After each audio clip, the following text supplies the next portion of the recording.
Most cancer researchers spend their career focusing on one disease type, such as breast cancer. However, Professor Wayne Tilley has spent his career looking at the commonalities in both breast and prostate cancer. He's the director of the Dame Roma Mitchell Cancer Research Laboratories at the University of Adelaide in South Australia, and recently was a guest speaker at the Breast Cancer Trials Annual Scientific Conference. Professor Tilley is renowned for leveraging the commonalities of breast and prostate cancer to advance knowledge and treatments for both disease types. He sat down with us and told us what these commonalities are.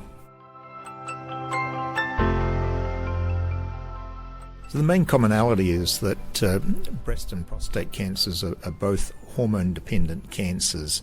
That is, in the case of prostate, it requires testicular androgens for its growth, at least in all the initial stages, and the same with breast cancers. Some 70 to 80% of breast cancers are driven by the estrogen receptor, which actually requires the ovarian hormone estrogen. So they're the two main commonalities, and what that means is very similar strategies are used to target both diseases. So drugs that actually target the androgen receptor in prostate cancer to inhibit its action, and similarly drugs such as tamoxifen or aromatase inhibitors, or newer drugs that will actually degrade the estrogen receptor protein, are used to treat endocrine sensitive breast cancer. So how does understanding these commonalities help you develop new treatments or prevention strategies? So what we've learnt over time is that both cancers are very clever, and they're able to change the requirements for tumour growth. And what we've learnt is that even though it's the androgen receptor in prostate that's the main driver, and estrogen receptor in breast that's the main driver there, that they both actually mutate or acquire altered structure and therefore altered function.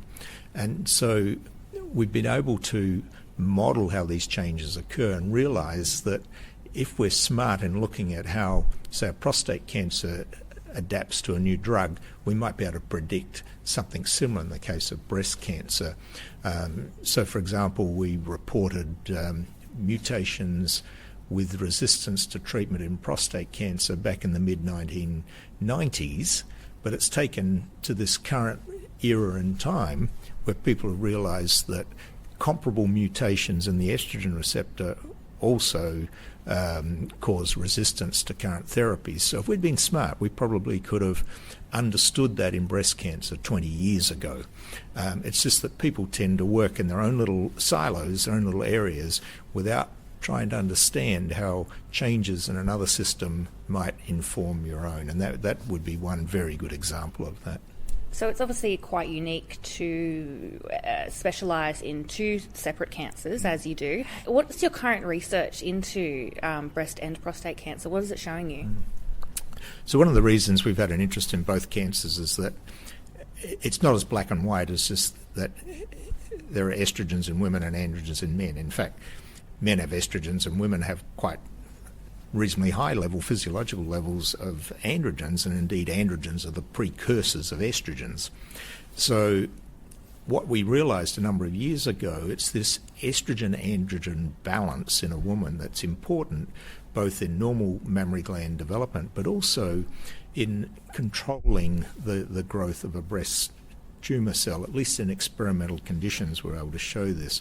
And so what we actually think, based on a number of our studies, is in women the androgen receptor is a good player, and it acts as a brake to constrain the action of the estrogen receptor.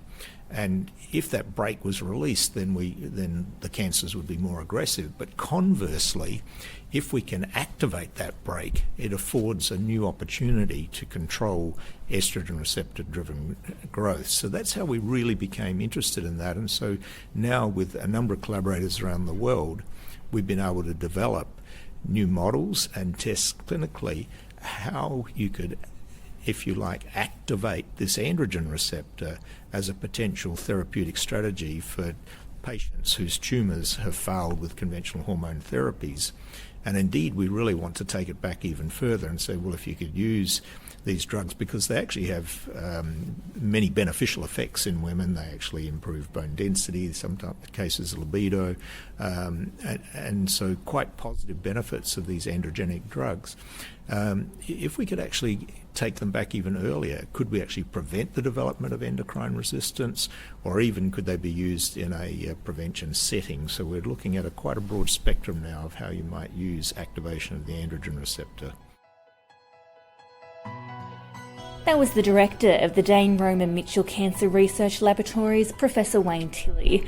If you'd like to learn more about breast cancer trials or you'd like to support our research, follow us on social media or visit our website at www.breastcancertrials.org.au.